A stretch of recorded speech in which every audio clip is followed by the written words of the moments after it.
Ao anjo da igreja de Tiatira escreve: Isto diz o Filho de Deus, que tem os olhos como chama de fogo e os pés semelhantes ao latão reluzente. Eu conheço as tuas obras, e o teu amor e o teu serviço, e a tua fé e a tua paciência, e que as últimas obras são mais do que as primeiras. Mas tenho contra ti o tolerares que Jezabel, mulher que se diz profetiza, ensine e engane os meus servos, para que se prostituam e comam dos sacrifícios da idolatria. E dei-lhe tempo para que se arrependesse da sua prostituição, e não se arrependeu.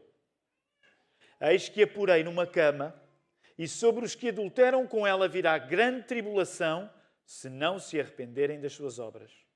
E ferirei de morte a seus filhos, e todas as igrejas saberão que eu sou aquele que sonda as mentes e os corações. E darei a cada um de vós segundo as vossas obras. Mas eu vos digo a vós e aos restantes que estão em Tiatira, a todos quantos não têm esta doutrina e não conheceram, como dizem, as profundezas de Satanás, que outra carga vos não porei. Mas o que tendes, retende-o até que eu venha.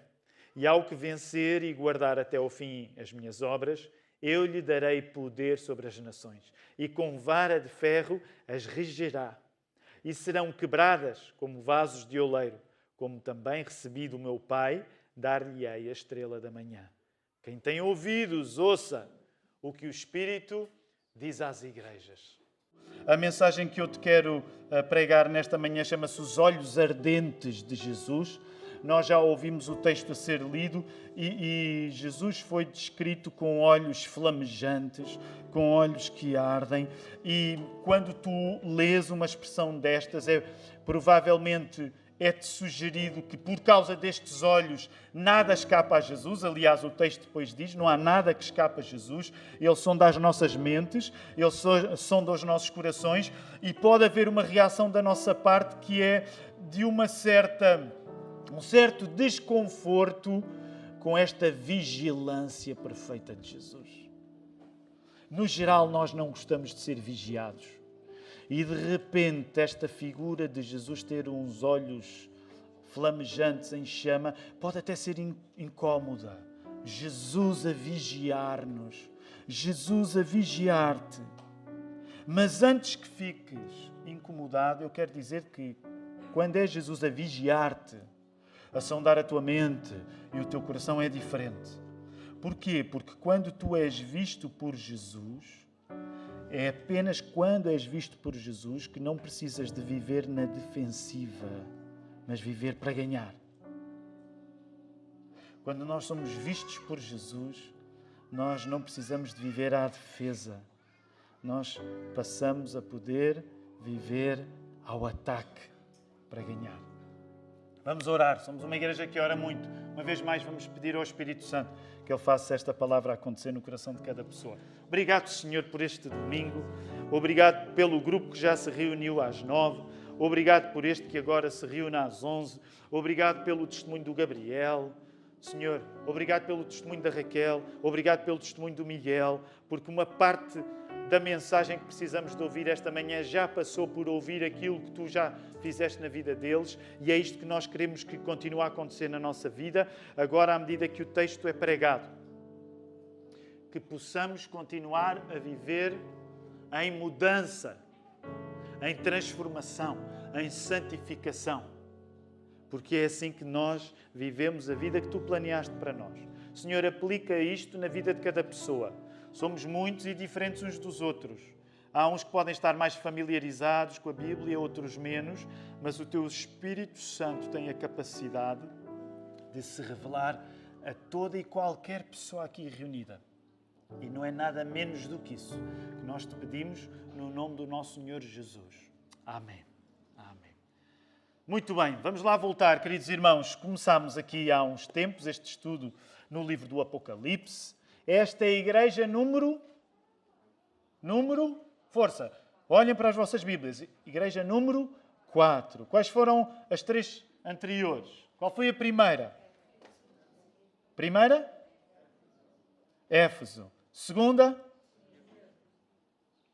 foi dito muito baixo. Segunda, Esmirna.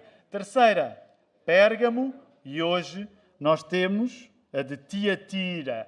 Tiatira não é uma cidade que está a ser mencionada pela primeira vez. Curiosamente, se tu fores ao livro dos Atos dos Apóstolos, uma senhora aparece no livro dos Atos dos Apóstolos que era desta cidade.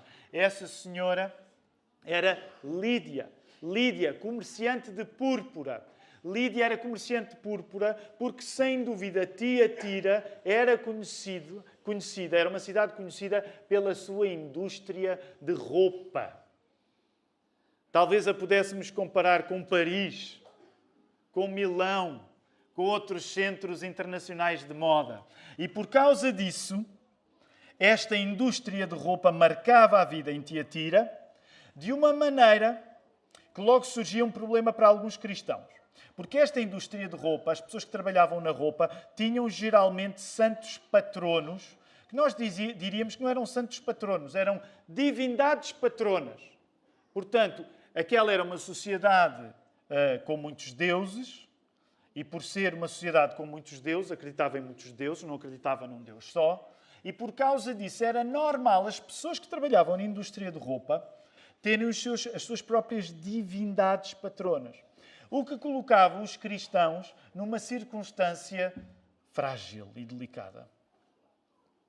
Se eles levassem até ao fim o facto de cultuarem apenas o Deus de Abraão, Isaque e Jacó, o Deus que é Pai, Filho e Espírito Santo, eles iam destoar. E, eventualmente, iam dar nas vistas de um modo em que suscitariam a perseguição dos outros. Neste aspecto, tu apercebes que Tiatira é uma cidade parecida com a de Pérgamo. Ser cristão provavelmente ia colocar-te num lugar em que tu ias destoar dos outros. Esta cidade de Tiatira era a pouco mais de 60 quilómetros a sudeste de Pérgamo e não teria muito mais do que 25 mil habitantes, o que faria provavelmente esta cidade a menos impressionante das 7 cidades que são mencionadas no livro do Apocalipse, nas 7 cidades com 7 igrejas na Ásia Menor. Portanto, para resumir muito, isto é mesmo resumir muito, o contexto de Tiatira é de negócios que podem levar os crentes a comprometer a sua fé. E tu encontras agora essa frase aí.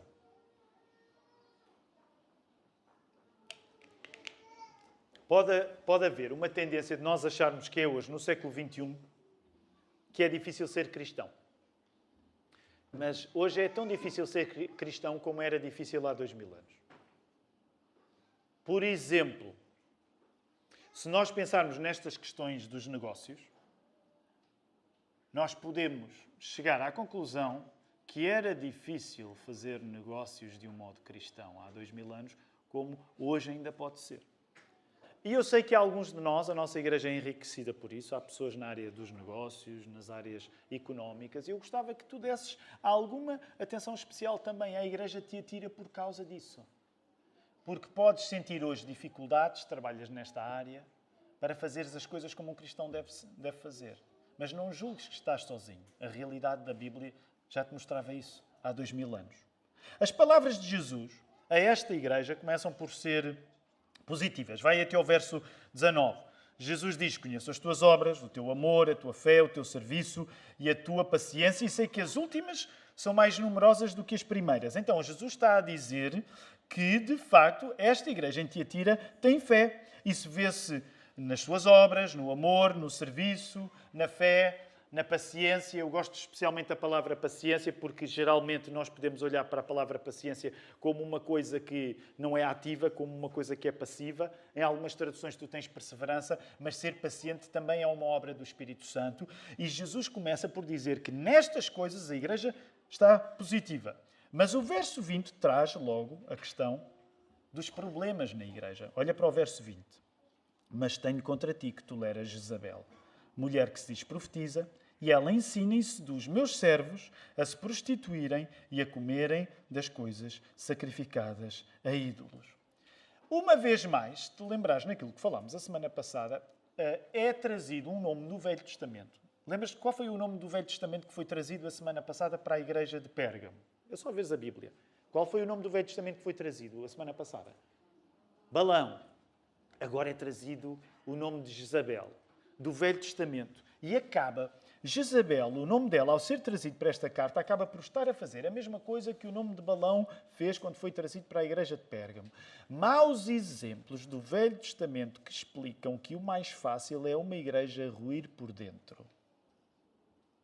Um dos segredos do diabo para minar o trabalho da igreja não é necessariamente atacar só por fora, atacar por dentro. E Jezabel também se torna um símbolo da igreja começar a ter problemas, não pelas pessoas que estão fora, apenas a atacar, a discriminar, mas pelas pessoas que estão dentro. Neste caso, acredita-se que Jezabel seria uma mulher que, a pretexto de ter acesso a profecias, estava a relativizar o modo como os cristãos deveriam ser cuidadosos com o seu corpo e o modo como os cristãos da igreja de Tiatira deveriam ser cuidadosos com o seu culto. Não temos tempo hoje de ir falar da Jezabel original do Velho Testamento. É justo dizer que não há mulher pior do que ela na Bíblia. Essa é a razão porque, apesar de ser um nome bíblico, tu nunca encontraste uma pequenina Jezabel na igreja, pelo menos que seja do meu conhecimento, porque, de facto, a história de Jezabel é uma história terrível. O fim dela é terrível. Depois tenho tempo para ir lembrar, mas ela tem um fim horroroso, de filme de terror, e foi casada também com o pior rei da história do Velho Testamento, que é Acabe. Então, esta Jezabel é a maneira como Jesus alcunha a presença desta mulher, sobre a qual nós não temos mais informações, que, a pretexto de ver coisas que os outros não viam, profecias, a pretexto de saber coisas que os outros não sabiam, profecias, está a promover uma influência na igreja em que, nós somos cristãos, mas essa maneira como nós vivemos o corpo, não precisamos ser tão radicais. Essa coisa de guardarmos só, por exemplo, as relações sexuais para o casamento. Não precisamos ser tão radicais assim, defenderia esta Jezabel. O mesmo em relação ao culto. Claro que sim, nós somos cristãos, claro que sim, nós adoramos Jesus, mas também não precisamos de ser tão fechados. Podemos beneficiar do ambiente politeísta à nossa volta. Há até quem associe o oráculo de Sibila ao problema, que era um culto que, na altura, envolvia profetisas no estilo grego que começava a influenciar os judeus da diáspora. A diáspora é aquilo que nós chamamos ao facto dos judeus estarem um pouco espalhados por todo o mundo mediterrâneo. Mesmo tendo em conta que Tiatira não teria uma grande população judaica. Então, aparentemente diz, o verso 21 diz que Deus dá tempo para que esta mulher se arrependa, mas ela não se arrependeu das suas prostituições, a palavra para impureza. E uma vez mais, o que é que vai acontecer no verso 22? As consequências existirão, porque foi-lhe dado o tempo para se arrepender, mas ela não se arrependeu. Farei que ela adoeça, diz o verso 22, e enviarei uma grande tribulação aos que cometem adultério com ela, se não se arrependerem das suas práticas. Numa cama, o castigo virá para todos os envolvidos, se não houver arrependimento. Mais ainda, olha o verso 23. Matarei os filhos dela, e todas as igrejas saberão que sou aquele que sonda as mentes e os corações, e darei a cada um de vós segundo as suas obras. No fundo, se não houver arrependimento, como vimos a semana passada, o pecado vai atingir as suas consequências naturais. Por isso, os cristãos de Tiatira ouvem que Jesus, mais tarde ou mais cedo, vai pôr tudo em ordem. Já vimos isto a semana passada, em relação à igreja de Pérgamo. Mais vale que eles se livrem já das influências que os estão a tornar relativistas com o corpo e com o culto. Essa frase vai aparecer agora aí projetada. Da mesma maneira que Jesus disse à igreja de Pérgamo, se vocês não metem esses nicolaítas em ordem, eu vou fazer. Uma vez mais, Jesus diz à igreja em Tiatira, se vocês não metem essa Jezabel em ordem, vocês vão pagar pelas consequências. Vocês vão pagar, vão colher aquilo que semeiam. Por isso, livrem-se já dessa má influência que vos estão a tornar relativistas com o corpo e com o culto. E estas duas expressões aqui são importantes para nós nesta manhã. Nós sermos relativistas com o corpo, e claro que nesse sentido pensamos mais até nas questões da sexualidade, da pureza, mas também pensamos nas questões de sermos não relativistas com o culto, de facto adorarmos apenas Jesus. Qual é a solução que é apresentada? Já foi o arrependimento, mas agora o foco é colocado em quem se livrou de relativizar o pecado e de uma religião de segredos e de misticismos. Olha para o verso 4. Mas digo a vós os demais que estão em Tiatira, a todos os que não seguem esta doutrina e não conhecem as chamadas coisas profundas de Satanás, não colocarei outra carga sobre vós.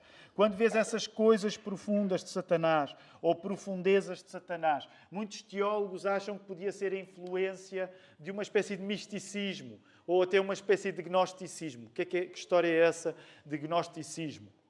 Gnosticismo é uma maneira de pensar típica daquele tempo, sobretudo vinda de um contexto grego, em que a palavra é gnose, conhecimento, e que muitas vezes se infiltrava nas comunidades cristãs para defender que, de certa maneira, o importante era haver um conhecimento especial, haver uma inteligência especial, que, claro está, não estava aberta a toda a gente, não era para o povão, era para os iluminados. Então esses viam o que a gente normal não vê. Esses sabiam o que a gente normal não sabia. Também é por isso que alguns falam até de misticismo. O misticismo não tem de ser gnóstico. Há tradições místicas na história do cristianismo. É verdade que nós, protestantes, geralmente não somos propriamente místicos quando comparamos com o catolicismo ou com a religião ortodoxa. Até porque, precisamente pelos riscos que encontramos de um certo misticismo. Porque, no fundo, o que é que o místico faz? O místico vê coisas que o povão não vê. O místico sabe coisas que o povão não sabe. E nós, como somos protestantes evangélicos, nós não estamos com os místicos, nem com as elites. E é por isso que eu insisto nesta expressão. Nós estamos com o povão. Porque é a palavra que liberta. Não um conhecimento específico. Não uma visão específica. E por isso é que acreditamos que ser evangélico é sempre atingir o povo. Mesmo que isso nos torne mal vistos entre as elites. Mas a isso nós já estamos acostumados. Porque as elites dão-se bem com místicos. As elites dão-se bem com gnósticos. As elites dão-se bem com aqueles que veem o que os outros não veem, aqueles que sabem o que os outros não sabem. Só isto dava outro sermão, porque para mim é daqueles assuntos em que eu começo a ficar assim muito entusiasmado para falar. Por isso é que nós evangélicos temos sempre um compromisso com o povo, porque a palavra tem de ser entendida pelo povo, porque nós não somos uma religião de profundezas, nem profundidades. Nós queremos ler a palavra. Certamente tu vais ser guiado pelos teus pastores para compreenderes a palavra, mas em último grau, aquilo que o pastor mais deseja na tua vida é que tu não leias a Bíblia quando estás na minha presença. Isso qualquer hipócrita sabe fingir. Aquilo que qualquer pastor deseja na vida do rebanho é que tu leias a Bíblia na ausência do pastor da tua igreja. E deixa-me dizer-te, já me estou a afastar da mensagem, mas dá para ver.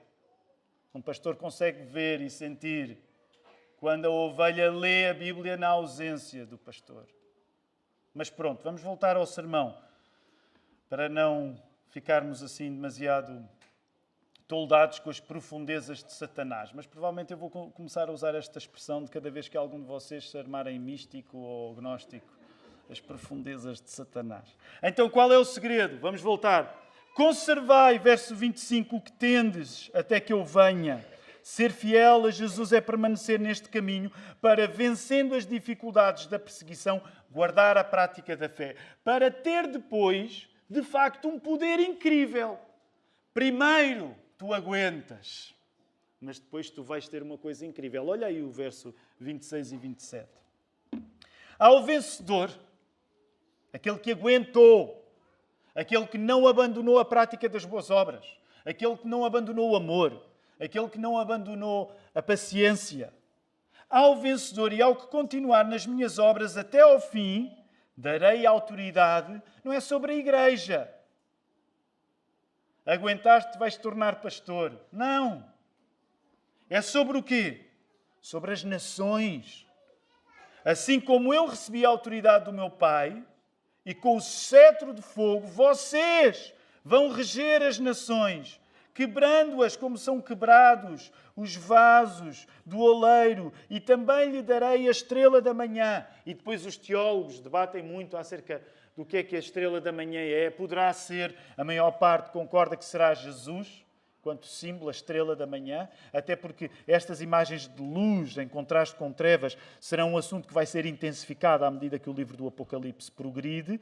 Mas, por exemplo, há até quem ache que, eventualmente, esta nota aqui poderia ser uma espécie de escárnio sobre a astrologia daquele tempo. Porquê? Porque a estrela da manhã era Vênus, e Vênus era considerada a deusa romana da vitória. Então, há teólogos que acham que a Bíblia estava a fazer pouco do ocultismo. Usando a linguagem do ocultismo, estava a fazer pouco do ocultismo. Mas isso é outra conversa. Eu esqueço-me sempre. Mas já sabem, devia estar a terminar agora. Orem por mim, mais 5 minutos. Os irmãos aguentam mais 5 minutos? O que não sabem é que provavelmente vão aguentar 10, mas pronto. Ora, o argumento é este, meus irmãos. É um disparate julgarmos que uma vida em que tu podes fazer o que queres com o teu corpo e com o teu culto é boa, quando Deus planeou outra muito melhor em que tu realmente serás vencedor e o mundo vai ser teu. Dito assim pode até parecer estranho. É um disparate tu achares: eu não preciso ser um cristão tão radical. Esta ética sexual cristã é opressora. Não, eu posso ser cristão, eu amo Jesus, mas não quer dizer que eu tenha de viver tão limitado pelo casamento.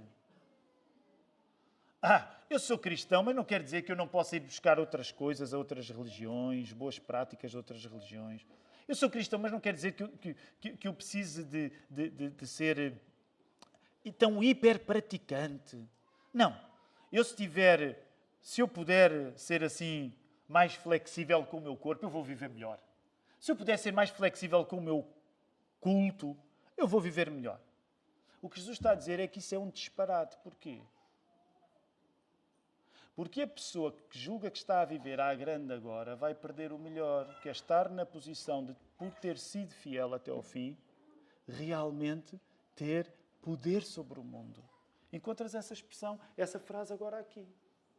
Tu já viste o absurdo que é tu julgares que estás a viver melhor porque fazes o que quiseres com o teu corpo? Já viste o disparate que é tu julgares que estás a viver melhor porque fazes o que queres com o teu culto? Quando isso pode ser a perda da oportunidade de tu, ao seres fiel até ao fim, um dia o mundo ser teu.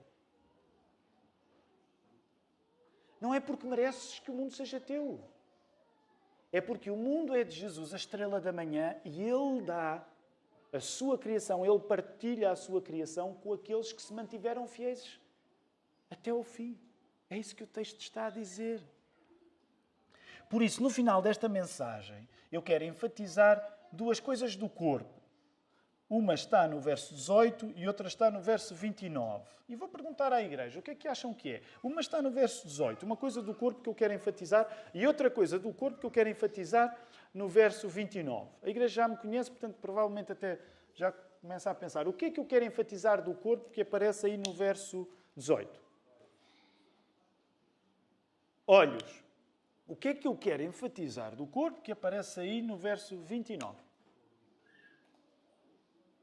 Os ouvidos. Ainda por cima começam os dois por olhos e ouvidos.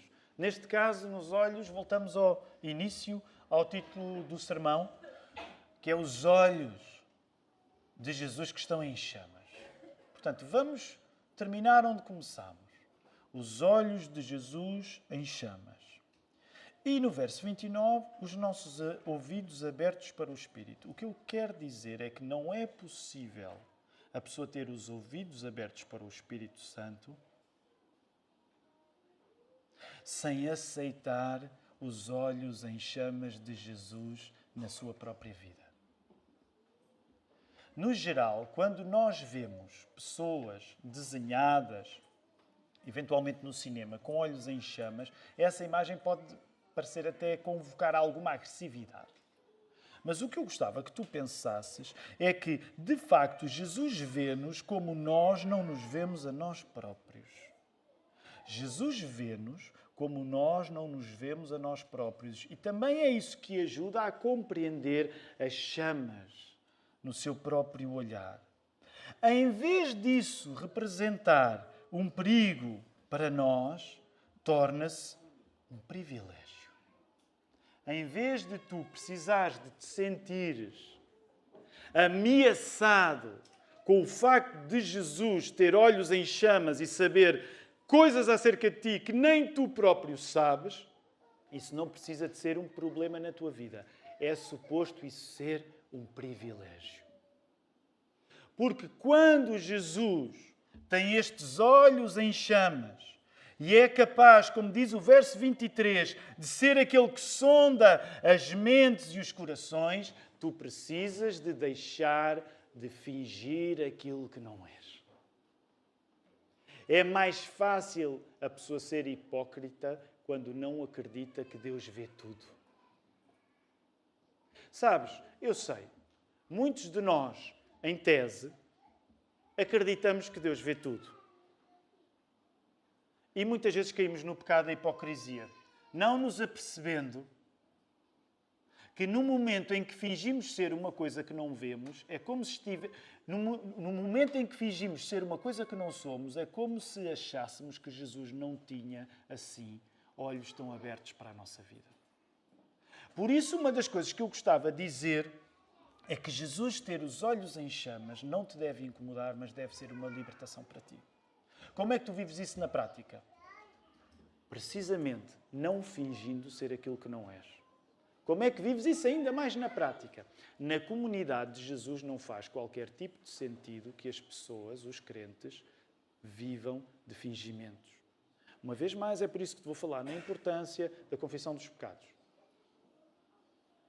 À terceira, Nando, eu olhei para ti e fiz-te sinal 2 vezes. Eu só pensava nos olhos de Jesus em chamas. E porquê é que ele não consome o Nando, que eu já fiz assim 2 vezes? Estavas tão atento à palavra. O que é que quer dizer que Jesus tem os olhos em chamas em relação à tua vida? Que tu não precisas de viver a esconder-te, em primeiro lugar, de Jesus e daqueles que o seguem. Porque Jesus te vê, tu não precisas de fingir.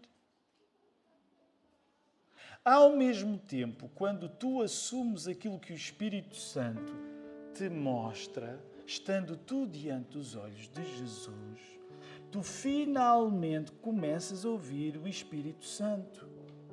E Jezabel começa a deixar de ser apelativa para ti. Jezabel só vai conseguir convencer as pessoas a fazerem aquilo que lhes apetece com o corpo e com o culto quando essas pessoas já se esqueceram que o plano de Jesus é um plano muito melhor que o plano de Jezabel. O plano de Jezabel não te dá a vitória eterna, mas o plano de Jesus dá-te. Quero terminar ilustrando isto, pegando até naquele cântico. Como é que isto funciona na prática? Tiago, gostava que me explicasse um pouco mais e desse uma aplicação ainda mais prática desse princípio que estás a dar. Um dos últimos cânticos que nós entoámos, o último que nós entoámos, é um cântico antigo, eu não sei a origem dele, provavelmente poderá ser norte-americano, mas Senhor, quem pode entrar no santuário para te louvar? E depois diz lá o que o Velho Testamento diz, quem tem as mãos limpas, o coração puro, quem não é vaidoso e sabe amar. E tu, erradamente, podes tirar uma conclusão. Aí, se fores como eu, e agora pelo menos estou a falar nos vaidosos, já fui. Deixa-me dizer-te, pior do que se saber vaidoso é ainda não ter assumido que se é vaidoso. Esta letra não é a Bíblia, mas curiosamente ela dá-nos um exemplo de como é que isso pode funcionar. Porque se o primeiro refrão diz quem não é vaidoso, na segunda estrofe e no progresso para o segundo refrão, diz lá, e nós cantamos uma versão mais politicamente correta, eu gosto da versão antiga. Há um pedido que é feito da pessoa que sabe que é vaidosa. Como é que nós cantamos? A versão original não diz afasta, mas a versão afasta é para os menos vaidosos. Mas para os mais vaidosos, a versão original não é afasta, arranca. Ora, aqui tu tens um bom exemplo de como funciona a pessoa que, por ser vista pelos olhos flamejantes de Jesus, não tem problemas em assumir os seus pecados diante dele e diz, Senhor, arranca a vaidade. E de repente tu já estás a perceber ao segundo refrão alguma coisa que talvez não tivesse ficado bem entendida no primeiro. Porque no primeiro podias ter a conclusão de que o céu era para quem não era vaidoso. Mas ao segundo refrão tu tens a conclusão de que o céu é para quem, admitindo que é vaidoso, pede a Deus, Senhor, por favor, arranca a vaidade. Depois, no final, tens, eu já posso entrar. Porquê? Porque a pessoa foi lavada, a pessoa foi purificada, porque Jesus, com todas essas figuras chamejantes, flamejantes, de chamas, purificou a pessoa. E eu agora posso entrar, não é porque eu nasci sem vaidade, não é porque eu nasci sem pecado, não é porque eu nasci já com ar de santinho, é porque Jesus me purificou. E Ele fez na cruz aquilo que nenhuma Jezabel pode fazer. Sim, a vida de cristão é uma vida de aguentar agora, quando os outros parece que estão a ter a melhor vida possível, mas aquilo que parece que é uma vida em desvantagem para ti, é uma vida que Jesus te diz, se tu confiares em mim até ao fim, o meu mundo vai ser o teu mundo. A criação que eu estou a renovar vai ser a tua criação. Como é que tu vais querer preferir Jezabel a Jesus? Jezabel diz que tu podes fazer o que tu quiseres com o teu corpo. Jezabel diz que tu podes fazer o que tu quiseres com o teu culto. Jesus não te mente. Ele diz que tu não podes fazer o que tu queres com o teu corpo. Porque muitas das coisas que tu vais querer não são boas. Jesus diz que tu não podes fazer tudo o que tu queres com o teu culto. Porque muitas das coisas que tu vais querer cultuar não são boas. Mas se tu deixares que seja eu a ver-te como tu realmente és e a confiares em mim, no final, os novos céus e a nova terra serão a tua casa. Eu escolhi adorar Jesus. Eu gostava que tu tivesse o mesmo desejo nesta hora. Vamos ficar de pé.